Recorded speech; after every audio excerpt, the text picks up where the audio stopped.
Good news! Central Americano MBBS just 34 lakhs. Columbus Central University.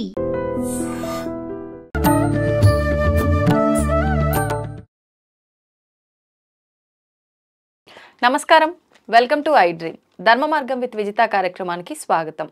ప్రస్తుతం మనతో పాటు ఉన్నారు దివ్య విశ్వశక్తి పరివార ప్రచారకులు స్వామి ఓం స్వరూప్ గారు. ఇప్పుడు వారితో మాట్లాడి మంచి విషయాలు తెలుసుకుందాం. నమస్తే అండి. దివ్య శక్తి స్వరూపులందరికీ దివ్యాశీస్సులు. సాధారణంగా మానవుల విషయానికి వస్తే కొంతమందిని ఉద్దేశించి కొన్ని రకాల పదాలను యూజ్ చేస్తూ ఉంటారు. అందులో భాగంగా తీసుకుంటే మహనీయులు అని, మహితాత్ములు అని చెప్పి ఇలా మాట్లాడుతూ ఉంటారు. అంటే వాళ్ళ జీవితంలో వాళ్ళు సరైన ఆలోచన చేసి సరైన నిర్ణయం తీసుకొని వాళ్ళ జీవితాన్ని వాళ్ళు మార్చుకున్నారు అనే ఒక మాటలు మనం వింటూ ఉంటాం.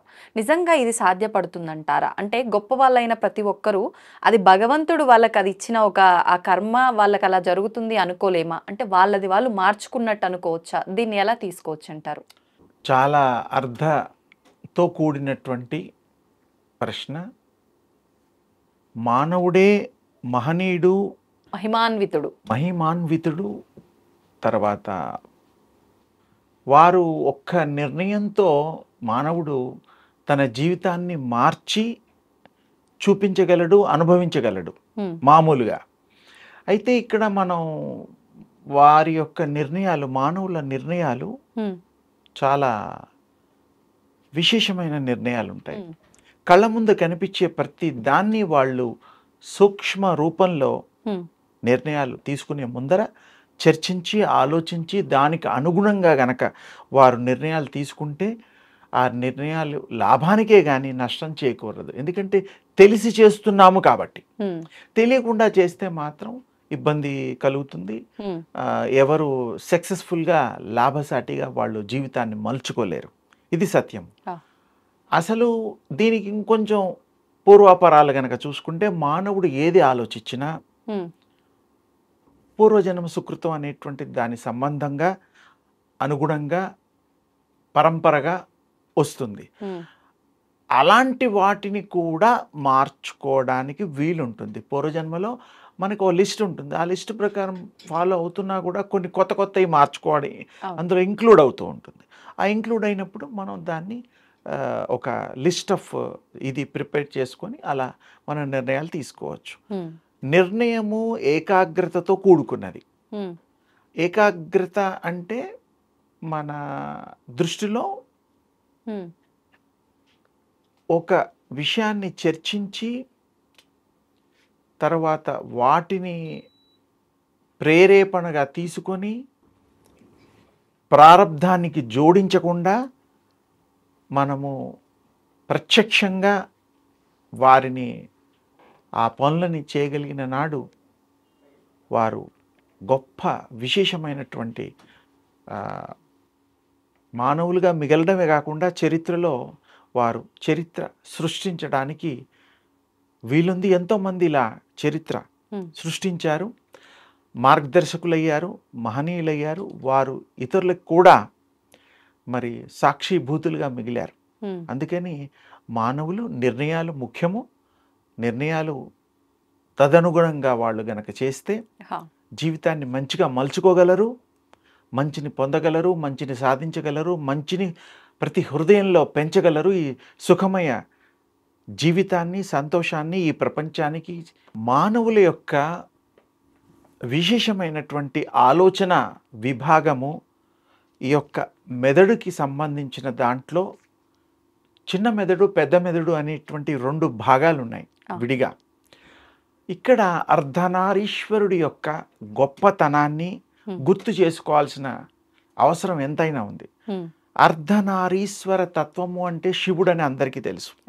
ఆ శివయ్యకి ఆ తల్లి సగభాగంలో ఎడమ భాగంలో ఆ తల్లి ఉంటుంది. ఆ శక్తి అంటే ఎనర్జీ, విశ్వ ఎనర్జీ, విశ్వశక్తి ఆ తల్లి రూపం. కాబట్టి పార్వతీదేవి అన్నా అమ్మ అన్నా ఏమైనా పర్వాలేదు. ఆ మనిషికి సగం. మరి మనకు కూడా ఆయనతో కంపేర్ చేసుకుంటే శివయ్యతో మనం కూడా ఆ అర్ధనారీశ్వర తత్వాన్ని పొంది ఉన్నాము. ఇది కొత్త విషయం. మనకు కూడా స్త్రీ పురుషులు ఎవరైనా సరే మనకు కూడా రెండు భాగాలుగా, రెండు శక్తులుగా మనం అనుభవిస్తూ ఉంటాం, ఆస్వాదిస్తూ ఉంటాం, Hmm. ఆచరిస్తూ ఉంటాం, అనుకరణ కూడా చేస్తూ ఉంటాం. మనకి 2 అర్ధనారీశ్వర తత్వాన్ని ప్రతి మానవుడు పొంది ఉంటాడు. ఇంకా కొంచెం శివుడితో పోల్చాం కాబట్టి శివుడికి 3వ నేత్రము, Hmm. 3వ కన్ను ఉంటుంది. అలాగే మనకు కూడా 3వ కన్ను కనబడదు కదా, మరి ఆయనకేమో ఫోటోల్లో వాటిలో పెడతాం. కనిపిస్తుంది. మనకు కూడా ఇక్కడ కరెక్ట్గా ఈ భృకుటికి Hmm. కొంచెం దీంట్లో అక్కడ ఉంటుంది ప్రతి మానవుడికి. Hmm. కానీ ఏమిటంటే నిద్రావస్థలో ఉన్నప్పుడు సూక్ష్మ శరీరాలతో ప్రయాణించినప్పుడు అప్పుడు వాటికి అవి తెరుచుకోవడం జ్ఞాన నేత్రంగా మారి మనకి విశేషమైనటువంటి మంచి ప్రబోధాన్ని ఆ 3వ నేత్రం భవిష్యత్తును చూపిస్తుంది జ్ఞానంతో. Hmm. మరి మామూలుగా జ్ఞానం తెలియదు కదా, కానీ అందరికీ ఉంటుంది. ప్రతి వాళ్ళకి ఉంటుంది. అందరూ అంత తెలివిగా ఉండలేరు ఎందుకని మరి? అంటే అంటే కొంతమందికి- ఏకాగ్రత తగ్గింది కదా. Hmm. ఏకాగ్రత కలిగినప్పుడు తప్పకుండా వారు సరైన నిర్ణయాలు తీసుకొని Hmm. శివస్వామి అంత Hmm. ఆయనకి ముక్కంటి అని ఇంకో పేరుంది. మనకు కూడా మనమేం కూడా ఆడవాళ్ళు మగవాళ్ళు అందరూ కూడా ముక్కంటులే. Hmm. కానీ కనబడడం లేదు కాబట్టి ఒప్పుకోం. కానీ కళ్ళు మూసుకుంటే అది తెరుస్తుంది. ఎప్పుడైనా ధ్యానం చేసి Hmm. ఎవరన్నా ఆరాధనలో పాల్గొన్నప్పుడు సాధన చేసే వాళ్ళకి తెలుస్తుంది. ఈ కళ్ళు మూసుకోగానే ఆ 3వ కన్ను త్రినేత్రం ఓపెన్ అయిపోతుంది. ప్రపంచాలు అన్నీ కూడా అవి Hmm. ప్రయాణం చేయగలుగుతుంది, సద్వినియోగపరుచుకోగలుగుతుంది, సాక్షాత్కారాన్ని కూడా పొందగలుగుతుంది. Hmm. ఆ శివయ్యనే కానీ ఏ దేవుళ్ళనైనా కూడా వాళ్ళు పొందగలుగుతారు. వారి అనుగ్రహంతో మంచిని సాధించగలుగుతారు, పెంపొందించుకోగలుగుతారు, Hmm. ఇతరులకు కూడా పంచగలుగుతారు. వారు విశేషంగా ఈ యొక్క సాధనా మార్గంలో తర్వాత అర్ధనారీశ్వర తత్వాన్ని వారు అర్థం చేసుకొని ఈ యొక్క బ్రతుకుని సాగించాలనేటువంటిది మా యొక్క అభిప్రాయము. వారందరూ ఈ ప్రాక్టీసెస్ చేసి తప్పకుండా విజయాన్ని, ఐశ్వర్యాన్ని పొందాలని, సుఖ సంతోషాలతో వర్ధిల్లాలని దివ్యాశీస్సులు. ధన్యవాదాలండి. దీన్ని తవ్వండి, తవ్వుతూనే శివలింగం. పరమాత్మకు జీవా సరే దాన్ని అట్లా కప్పేసేయండి, చూపించదండి. Krishna is there. మూర్తి పూజ కాదు, సాక్షాత్ బ్రజేంద్ర నందన భగవాన్ ఉన్నారు మూర్తిలో. ఏమీ ఆశించకుండా ఆరాధించే వాళ్ళు కూడా ఉన్నారా ప్రభుజీ? నిజమైన భక్తి అంటే మనకు తెలియదు కాబట్టి